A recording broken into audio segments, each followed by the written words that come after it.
పతంచేరులో నిన్న కొంతమంది కార్యకర్తలు మాకు పంపించడం జరిగింది. దీని గురించి మాట్లాడమని.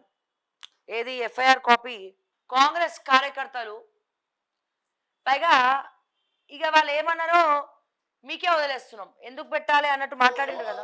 పట్టంచేరు నియోజకవర్గ ఇన్ఛార్జ్ కాటా శ్రీనివాస్ గౌడ్ పై కేసు నమోదు. ఎఫ్ఐఆర్ కాపీలో A14గా కాటా శ్రీనివాస్ పేరు. కాటా శ్రీనివాస్ తో సహా 43 మంది కాంగ్రెస్ కార్యకర్తలపై ఎఫ్ఐఆర్ నమోదు చేసిన పట్టంచేరు పోలీసులు. సో కాంగ్రెస్ కార్యకర్తలు సుమారు 43 మంది పైన కేసులు నమోదు చేసిరట.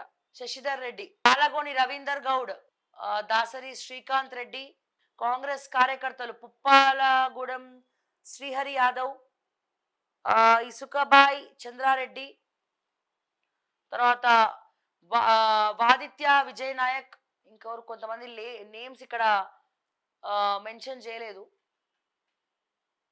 అజర్, అజర్, తర్వాత వడ్డే కృష్ణ జిన్నారం మండల్ ప్రెసిడెంట్.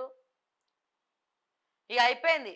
కేల్కతం దుకాణం బంద్, కాంగ్రెస్ జెండాపై కబిరాజే.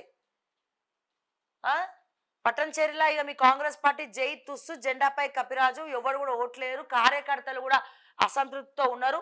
నెక్స్ట్ మీరు ఎవరికి టికెట్ ఇచ్చినా కాంగ్రెస్ పార్టీ పట్టంచేరులోనైతే తెలంగాణ రాష్ట్ర వ్యాప్తంగానే డౌట్, పట్టంచేరులోనైతే అసలు ఫుల్ క్లారిటీ ఉన్నది. Okay, Govardhan Goud ex MPTC, Potharaju Sudhakar, Narender Goud, Krishnakanth Goud. So ఇట్లా వీళ్ళ మీద ఎఫ్ఐఆర్ ఫైల్ చేసిరు.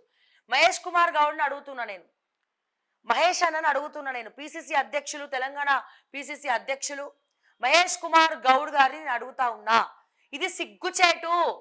కాంగ్రెస్ పార్టీ కార్యకర్తల మీద అధికార పార్టీ కార్యకర్తల మీద కేసులు పెట్టడం ఏ రాష్ట్రంలో కూడా జరగలేదు ఈ దేశంలో. తీసేయండి మరి, ఎక్కడెక్కడ నచ్చలేదు అందరిని కూడా సస్పెండ్ చేసుకుంటూ షోకాజ్ నోటీసులు ఆల్రెడీ ఇచ్చినమంటారు కదా, అందరికి షోకాజ్ ఇచ్చారు కదా.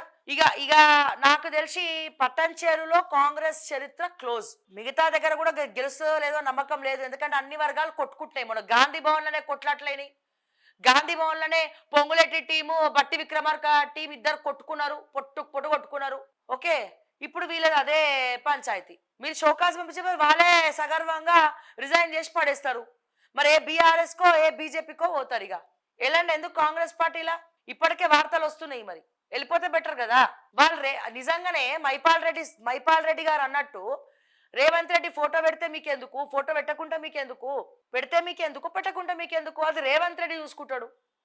ముఖ్యమంత్రిగా ఒక ఎమ్మెల్యే ఇంట్లో ఫోటో పెట్టాలా వద్దా అనేది చూసుకునేది ఎవరు చూసుకోవాలి? రేవంత్ రెడ్డి గారు చూసుకోవాలి, గవర్నమెంట్ చూసుకోవాలి, మీరు కాదు కదా. మీకెందుకు? బూతులు తిట్టిండు క్షమాపణ చెప్పమని మీరు అడగాలి, దానికి మీరు నిరసన తెలియజేయాలి.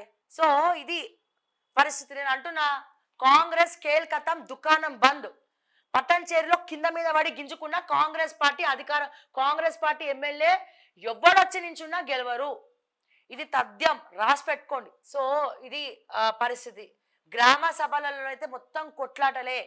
గ్రామ సభలు ఎందుకు పెట్టిండ్రో గాని తీవ్ర వ్యతిరేకత ఎక్కడికక్కడ. ఒక దగ్గరేమో రైతు ఒక గ్రామ సభలో పురుగుల మందు తాగేసిండు, ఇంకో దగ్గరనేమో కిరోసిన్ పోసుకొని చచ్చిపోతామని చెప్పి ఇంకో గ్రామ సభలో జరిగింది.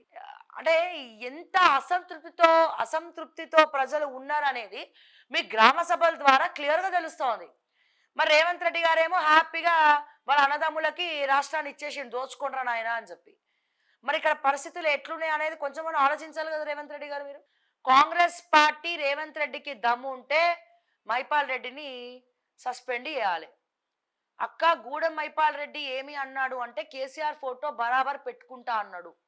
ఇక్కడనే అతను కాంగ్రెస్ లోకి ఎందుకు వచ్చాడో తెలిసింది. ఇంకా కాంగ్రెస్ బతకడం కష్టం. కాంగ్రెస్ లేదని చెప్తున్నా కదా, పట్టంచేరులో కాంగ్రెస్ అయిపోయాయి. ఇక కార్యకర్తలు అందరూ రిజైన్లు చేసి ఇచ్చేసేయండి. ఎందుకు? మీరే రాజీనామాలు చేసేసేయండి, అయిపోయాయి, ఒక్క పని అయిపోతుంది.